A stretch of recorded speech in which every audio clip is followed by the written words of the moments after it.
Good morning, everyone. It's Brian Weir come to you from Wild Rose Country with your little word of encouragement and truth for the day. The verses I want to talk on today are from Acts chapter 2, verses 14 to 18.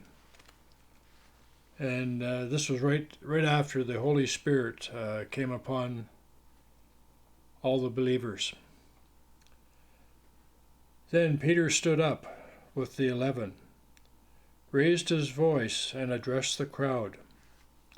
Fellow Jews, and all of you who live in Jerusalem, let me explain this to you. Listen carefully to what I have to say. These men are not drunk, as you suppose. It's only 9 a.m. No, this is what was spoken by the prophet Joel. In the last days, God says, I'll pour out my spirit on all people.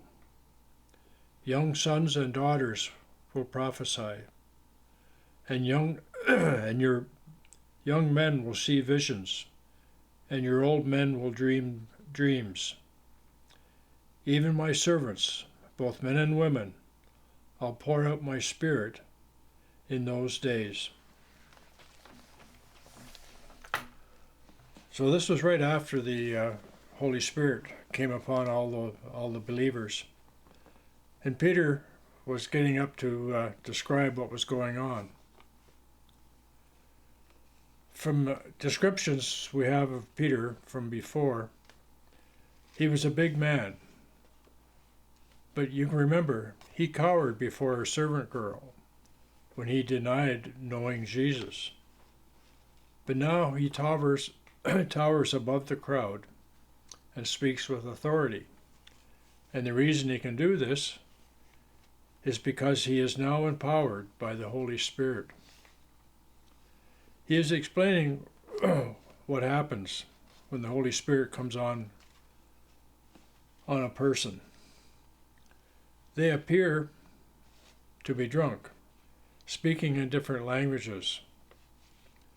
But we know they are not. They are drunk with a new wine, not the distilled spirits, but a wine of a spirit from a dynamic spirit. Peter was great at explaining, and he drew upon the scriptures, quoting Psalms and Joel. He became a scholar of the scriptures just by hanging out with Jesus. And you too can become a scholar by hanging out with mature Christians who are strong in their faith.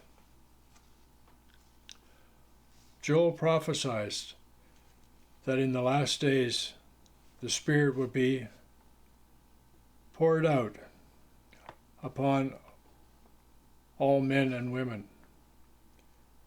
And you too can be filled with the Holy Spirit. All you have to do is ask. And that's your little word of truth for the day.